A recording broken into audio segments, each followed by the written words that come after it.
get my wife to sit down. She won't.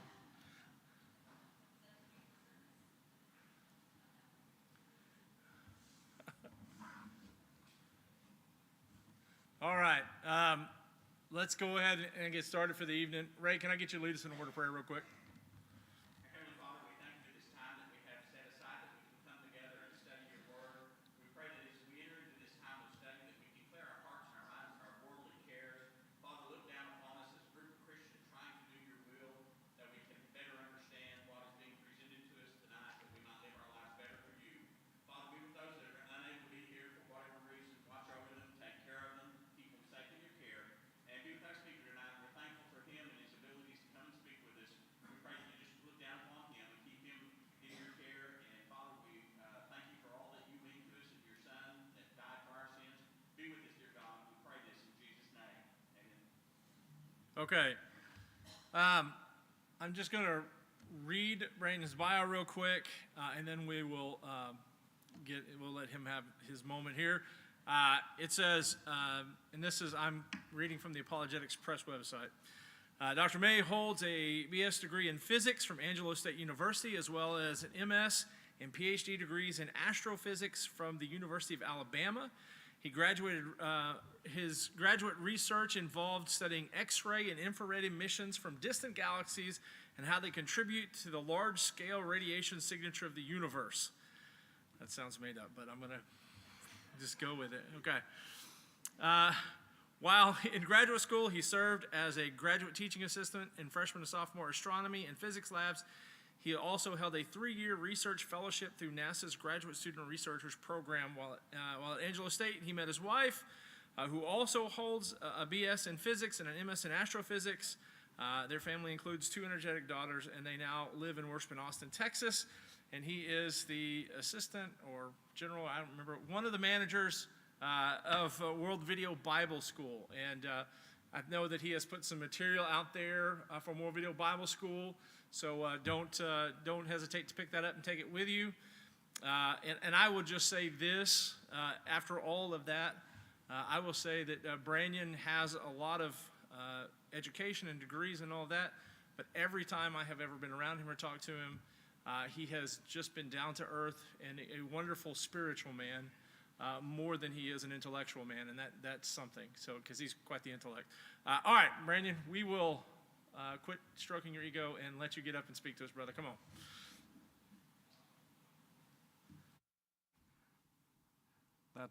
That bio is a little bit older because I have 3 energetic daughters, and so my life is quite busy, as I know many of you know yourself. If you would open up your Bibles to Proverbs chapter 1. We're going to look at a verse in just a moment, Proverbs chapter 1. Our topic for this first session, has science disproved God? We're going to look at this, answer the question, maybe in a long form, but seek to understand what God has laid out for us and our place in the cosmos. And then hopefully you're able to stay around for the second session after our refreshments, where we get to talk about the design in the universe, hopefully some good imagery and things that the youth will enjoy as well. Proverbs 1 verse 7. The fear of the Lord is the beginning of knowledge. I want you to keep this verse kind of in the back of your mind, one that's probably familiar to you. We're going to come back to this verse as we close out the lesson, all right? Has science disproved God? You know, in modern mainstream news, in science circles, here are some headlines for what they would answer to that question. Will science someday rule out the possibility of God? Big Bang, is there room for God? Has string theory unraveled God? And the last point there on the slide, Stephen Hawking, science makes God unnecessary. You look at some of those headlines, and what you see is a conflict between science, between understanding of the universe, our origin, where we are, who we are, a conflict with God, with religion, with faith. I want to unravel that and talk about it and look at that conflict between science and faith in God and talk about, are they exclusive of each other? Can they exist together? And hopefully by the end show that it's not even just an intersection between the two, but they are intertwined together. What is science? Let's start off just real quick. Science, the state of knowing, knowledge as distinguished from ignorance or misunderstandings. Sometimes we might think of it more everyday language in the thinking of it as a department of knowledge, a section, a topic, a subject of study. And we know in school, as we work through our way through school, we've got classes like biology, we've got classes like geology and geography, we've got classes like astronomy. These science classes, but really they're just there to tell us and to help us observe and think about the world that's around us, things that physically surround us. Science really at its base, at its core, is a quest for knowledge. Each of those areas, each of the classes that you've had in school as you've grown up, that you send our kids to, is trying to unpack and add to their understanding, add bits of knowledge, bits of information, to lay out for them some sort of understanding. And science is really the quest for it. It's basic. It's something that really we do every single day in all of our life as we encounter people, as we encounter situations, as we have new experiences, as we go to different places. We are constantly taking in information and trying to find a way to understand it, to piece it together. And really that's all that science is, taking in the information, piecing it together, trying to take that knowledge and make it useful for us. What about faith? All right? A very misunderstood term, but let's just look at a quick definition. A strong belief or trust in someone or something. A system of religious beliefs would be a different, another definition. If we think about how the word is used when we open up Scripture and we read the term faith in our Bibles, it's a conviction or truth of anything, a strong belief, all right? We have in our world a great misunderstanding for what the idea of faith is.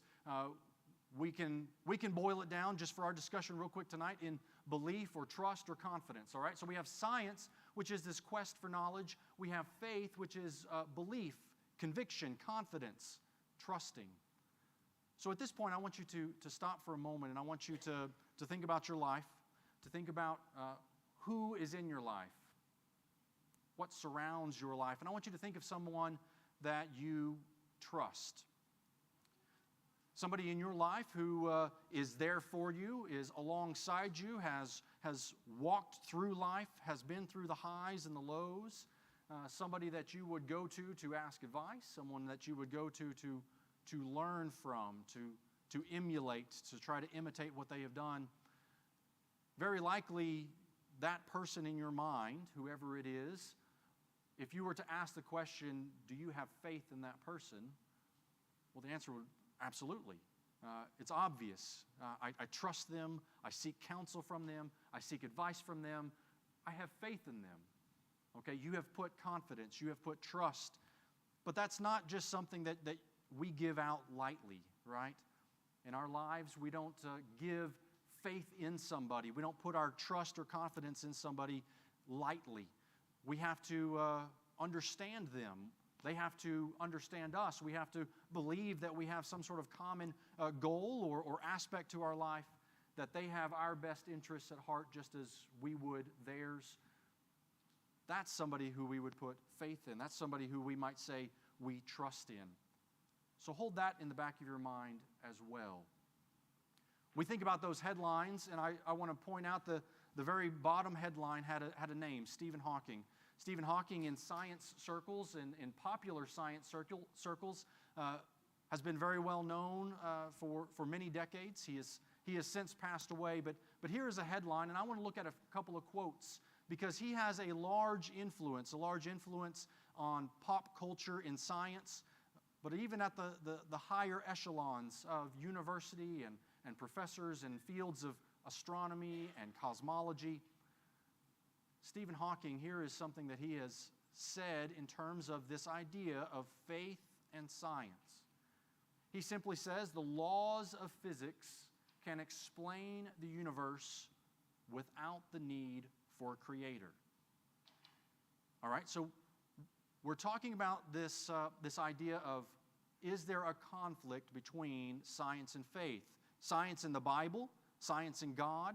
Is there this conflict? And when we turn to somebody who is in the world, who is in science circles, speaking from lots of experience or lots of education or high prestige, here he puts out this statement that there's no need for a creator. So it's not that the two go together, it's that one is pushing out the other. He goes on to say, I have another quote in just a second. Let's think about the laws of physics, because he goes on to say this. He says, because there is a law such as gravity, the universe can and will create itself from nothing. All right, so Stephen Hawking says that we have laws of physics. We have laws that govern our natural world, that there's not room for God, there's not a need for God, because when we look at the laws, they do everything. Here is what he says further. He says, spontaneous creation is the reason there is something rather than nothing. Why the universe exists, why we exist. It's not necessary to invoke God to light the blue touch paper and set the universe going. Notice some key words in what he talks about. He's talking about laws. We're going to focus on that in just a moment. And he also talks about something and nothing. He talks about spontaneous, right? Something that is happening without cause, without something prior to it. He's talking about spontaneous creation. All right, so hold those in your mind. This is a viewpoint. This is somebody who has great influence in our world. Somebody who he very likely had influence on was an astrophysicist, Alex Filippenko. He says the Big Bang could have occurred as a result of just the laws of physics being there. With the laws of physics, you can get universes. All right?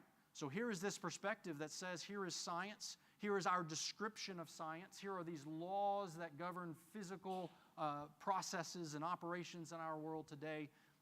And because we have these, and because we know about them, and because we can describe them, we don't need God.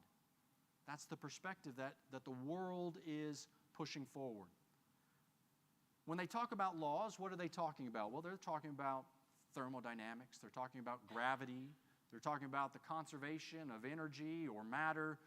They're talking about those laws in chemistry, Boyle's law, the gas law, Faraday's law for magnetism, Newton's laws of motion. So they're saying because we have all of these laws and because we can write formulas on sheets and sheets of paper and we can fill books with them, that we can describe motion. We know how projectiles go. We know how electricity moves. We know how magnetism operates. We know pressure and gas. Okay, because we know these and because they exist, we don't need God. All right? Well, what's happened here is they have taken an understanding, or they have taken a subject, an item, the laws of physics, and they have made those laws do something that is not possible, that is not part of it. And here is a mathematician from Oxford, John Lennox, in reviewing and talking about Stephen Hawking and his thesis that there's not a need for God, there's not room for God, we understand what's going on.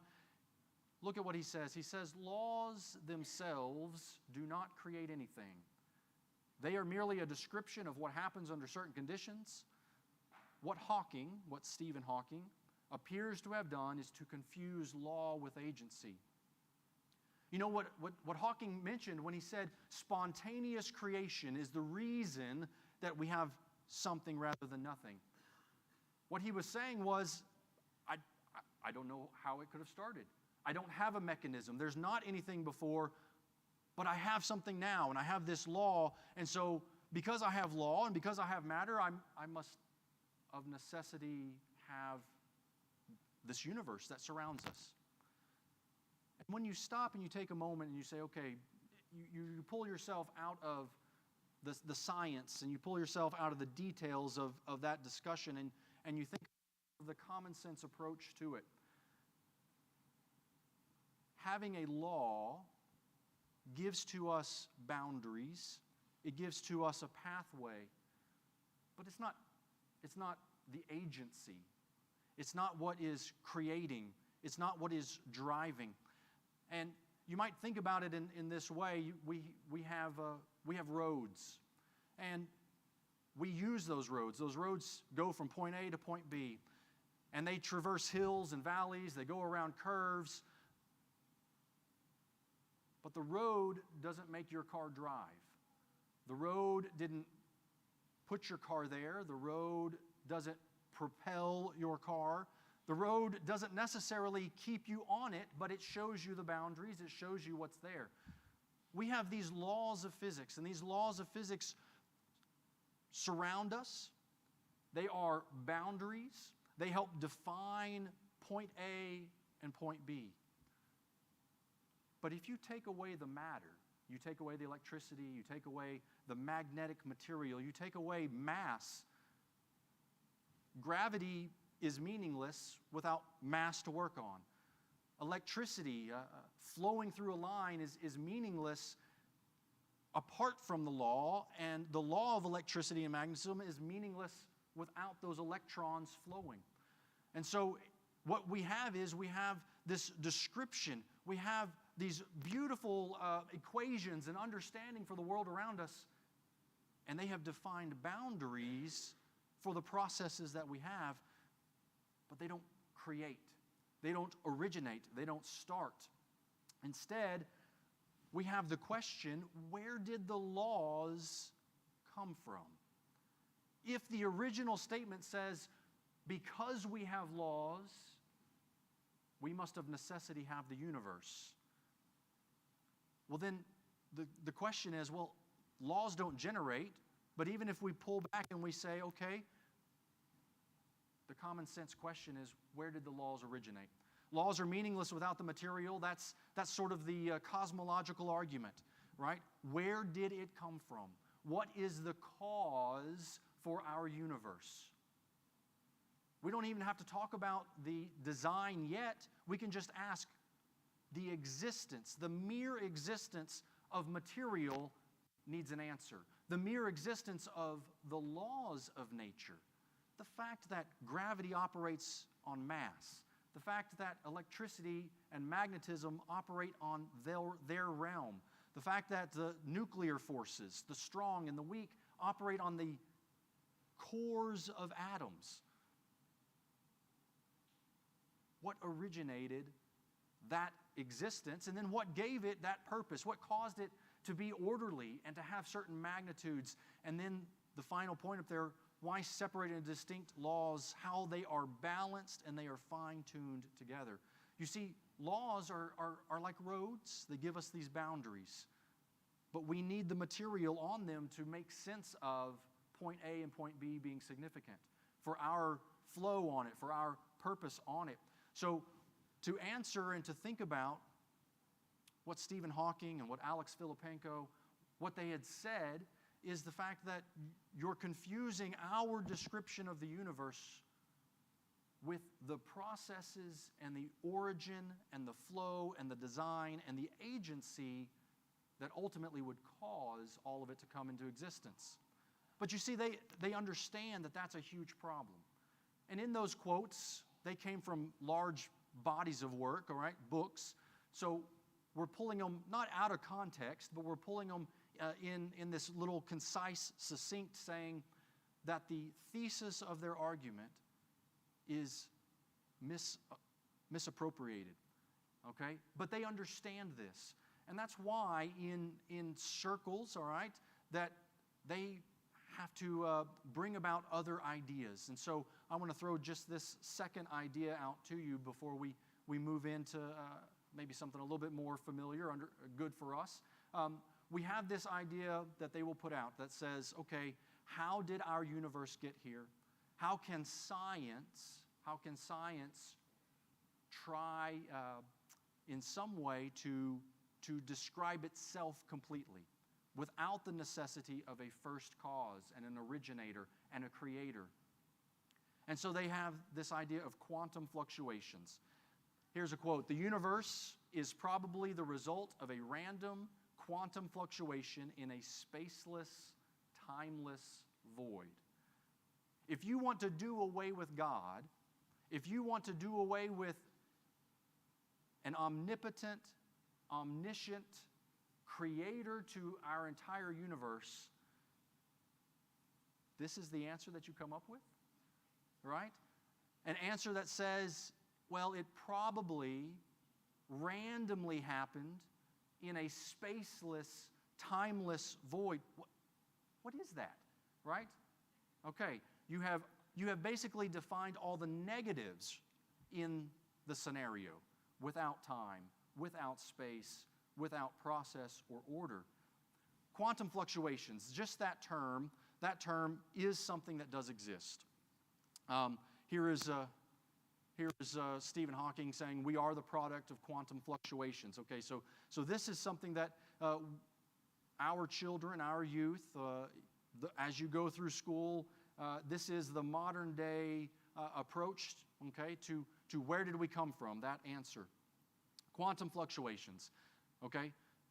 The idea is real when we talk about actual science experiments, and we talk about that there are fluctuations of energy down at the quantum level. That's like below atoms, right? Protons, electrons, neutrons, down in that realm. Do we have fluctuations of energy? Do we have fluctuations within matter and space and time? Absolutely. But when we think about the question, do these quantum fluctuations disprove God? Quantum mechanics and the various processes that we observe are part of our natural world. All right? We are observing fluctuations of energy. We are observing the movement of atoms and electrons and protons. They are examples of processes that we are seeing daily, and they don't demand an extrapolation to Big Bang. A quantum fluctuation of the vacuum assumes that there was a vacuum of some pre-existing space. And we now know that a vacuum is very different from nothing. Vacuum or empty space has energy, it has tension, it can bend, it can warp. It is unquestionably something. So here's the conundrum that if you take God out of the equation, if you take God out, you have to have something that gives bounds to our universe. Well, the laws that exist give boundary, but they don't give agency. They don't originate, they don't start. And so, well, here we see at the realm that is the smallest scales that we can even understand, at the border of our understanding, we have fluctuations of energy, of matter, of space. And so some have said, well, that's how we got everything. Random, timeless, spaceless. But the problem is, here is a physicist, Alexander Vilenkin, and he's saying, wait, we need to understand this quantum level so that we can do medical experiments. We can have proton therapy. We can have all of these amazing imaging devices. We need to understand what is happening. And if you say it happens randomly, outside of time, outside of space, that's meaningless. Because here we are in time, in space, measuring and observing and searching. And so Mr. Vilenkin says, no, absolutely not. This idea of vacuum and void, it's not. Because we sit in a universe that is space, that is time, where processes are happening and energy is flowing. And that energy needs and shows itself in these quantum fluctuations, all right? So those two things, laws and fluctuations, are oftentimes what an atheist, what an agnostic, what somebody who says we need to separate science and God. But why do that? Why try to separate science and God? Why force a division? Has science in some way hindered? Has God, has faith been hindered by science or vice versa? Is there this exclusiveness to it? We had a slide up just a moment ago that had laws, right? Laws of nature. And some of those names on there were like Newton and Kepler, Faraday, Boyle. Men who were groundbreaking, right? They are the ones, when we open up our history books, when we open up our science books, that's the foundation, that's the fundamentals, that's where we start. But what did those men who did amazing science, what did they have to say as they formulated and as they looked at these laws and as they studied what's around them? Well, Isaac Newton, all right? Here is what Isaac Newton had to say. He said, the most beautiful system of the sun, planets, and comets could only proceed from the counsel and dominion of an intelligent and powerful being. All right, so if we had the chance to sit across the table from Isaac Newton and ask him, has faith in God, has your religion, has your faith, has your understanding or this conviction or this belief, has it in some way hindered you from discovering science, from doing science, from, what is that? That quest for knowledge we defined at the beginning. Well, Mr. Newton would say that all of the things, the beautiful system that surrounds us, the sun, the planets, the comets, the world, the universe, when he sees it, he sees the signature, he sees the creator, he sees intelligence. Well, what about Johann Kepler, who gave to us the laws of planetary motion? He helped define for us how the understanding of how objects move in space, our own orbit of our planet Earth. Here's what he says. He says, I thank thee, my Creator and Lord, that thou hast given me this joy in thy creation, this delight in the works of thy hands. I have shown the excellency of thy works unto man so far as my mind was able to comprehend thine infinity. He says it didn't slow me down. My belief in God, my thought, my conviction that there is a creator that exists, it says that when I tried to explain to others about planetary motion, about how objects move and gravity operates and what happens in the heavens, he says when I tried to do that, it paled in comparison, what does he say at the end? Only how my mind could try to comprehend your infinity. You see, these two men laid the groundwork for calculus, laid the groundwork for astronomy and modern understanding outside our own planet. And they believed in God. If we move forward in time into the 1800s, Michael Faraday, we have laws of electricity and magnetism that he helped discover. He says, I cannot doubt that a glorious discovery in natural knowledge and the wisdom and power of God in the creation is awaiting our age, and that we may not only hope to see it, but even be honored to help in obtaining the victory over present ignorance and future knowledge. You see, science is that quest for knowledge, trying to dispel ignorance, trying to dispel misunderstanding, trying to bring in information that we can add to our understanding so that we can understand what's going to happen in the future. Here, Mr. Faraday talks about the fact that he has seen it, he has acknowledged God in creation of it, and look at how he starts. He says, I can't doubt that there's a glorious discovery coming in our age.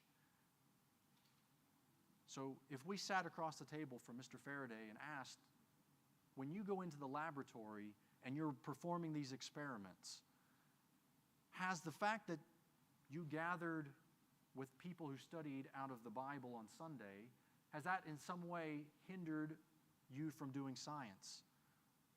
Well, he says no. He says that it's helping to dispel ignorance, that it's going to help supply future knowledge. We move into the realm of chemistry. Robert Boyle is thought of as the father of modern chemistry. And he's going to use some big words that I might stumble over here. He says, when with bold telescopes I survey the old and newly discovered stars and planets. All right? So when I look out into the heavens, he says, when with excellent microscopes I discern the unimitable subtlety of nature's curious workmanship. All right? So he looks in telescopes to the heavens. He looks in microscopes to the things that our eyes can't see. And when, in a word, by the help of anatomical knives, the light of chemical furnaces, I study the book of nature, what does he say? He says, I find myself oftentimes reduced to exclaim with the psalmist, how manifold are thy works, O Lord, in wisdom hast thou made them all. Mr. Boyle, when you look in a telescope, when you did your experiments on microscopes, when you had chemical furnaces, when you were understanding how gas and pressure and temperature and volume all interact in chemistry, and you were quantifying it, and you were giving us formulas and numbers, when you were doing all of that, didn't God get in the way? Didn't He hinder you in some way? Didn't you said God created it, and all of a sudden you couldn't go into the laboratory anymore? You couldn't. All right? The father of modern chemistry, the founder of calculus, the describer of planetary motion, describer of electricity and magnetism, these men through history recognized a creator, and that spurred them to do their science. Now let's come into the 20th century. Wernher von Braun, the father of modern rocketry, working in the early days, formulating what would become NASA. He says, it is as difficult for me to understand a scientist who does not acknowledge the presence of a superior rationality behind the existence of the universe as it is to comprehend a theologian who would deny the advance of science. Notice what he says. Far from being independent or opposing forces, science and religion are sisters. There is certainly no scientific reason why God cannot retain the same position in our modern world that He held before we began probing His creation with the telescope and the cyclotron. You see, Mr. von Braun, when he was understanding rocketry, dealing with gravity, escape velocities, projectile motion, whatever the propellants and the aerodynamics, when he was understanding these things and working on these things, he said it's not even that they are opposing worlds. It's not even that they cross and they intersect here and there. He says they're sisters. He says for a theologian to deny the quest for knowledge, okay, the advancement of science. He said for a scientist to deny God. He said both are absurd. They make no sense. One is not hindering the other when you put them together. And so that's where we come back. Proverbs 1 verse 7. The fear of the Lord is the beginning of knowledge. The rest of that verse says, but fools despise wisdom and instruction. You see, the idea that wisdom and instruction and knowledge, that God wants us to gain them, wants us to search them out. But this verse is very interesting. I didn't study Latin. I don't know Latin. But in the Latin form of Proverbs 1:7, there's a word that you'll probably recognize. Scientia. It's where we get our term science, all right? And in Latin, it means knowledge. So if we were to just kind of, transliterate that word for a moment. The fear of the Lord is the beginning of science. If we would go back and we would ask Isaac Newton and Johann Kepler, Michael Faraday, Robert Boyle, among many others, and we were to ask them, how much do you love science? Absolutely. They devoted their life to it. And then to ask them, how much do you love God? Do you believe in God? Do you open up the Bible and read the Psalms and read the Proverbs? They would say yes. You see, they go together, and one can drive the other. And here in Proverbs, Solomon writes, and he says that the fear of the Lord is the beginning of science. If we could instill in our youth and help them to understand that these two, science and faith, what the world has around us, and that the Creator put it there for a purpose, that would drive our motivation. Why do we want to study something that happened by chance, that's random, that's spaceless, timeless, has no meaning, is chaotic, and we just happen to sit here because we're lucky?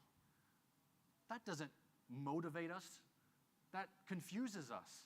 That makes it chaotic and beyond understanding. But if we can put it in the framework that says what we have around us is absolutely amazing and incredible, and it's science, and we can study, and we can learn, and we can do, and we can engineer, and we can devise new ideas, and fight cancer, and understand the human body, and travel out in space, and we can do all of that because our universe is ordered, and because God is a creator, and because you have something that you can rest upon that gives us certainty, that gives us hope, that gives us a purpose for history and a purpose for the future. That motivates wanting to learn more. So we have this question of, has science disproved God? The quest for knowledge will never disprove God. Because when you put them together and you seek that motivation, they build upon each other, just as we saw these scientists of old as they described it. God and science are one. They work together. He wants us to understand. And after we take a break and have a few refreshments, I hope you'll stick around. We're going to talk about design in our universe. The fascinating, the amazing, the scope that we have that surrounds us, the things that we have yet to even learn that God has put there for generations, even after ours, to love and to enjoy and to learn from is absolutely astounding. And I hope that that will build our faith in God as we gain more knowledge about Him and His creation.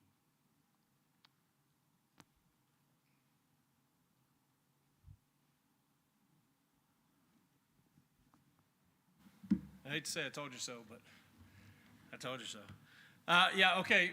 As you mentioned, we're going to take a little break right here.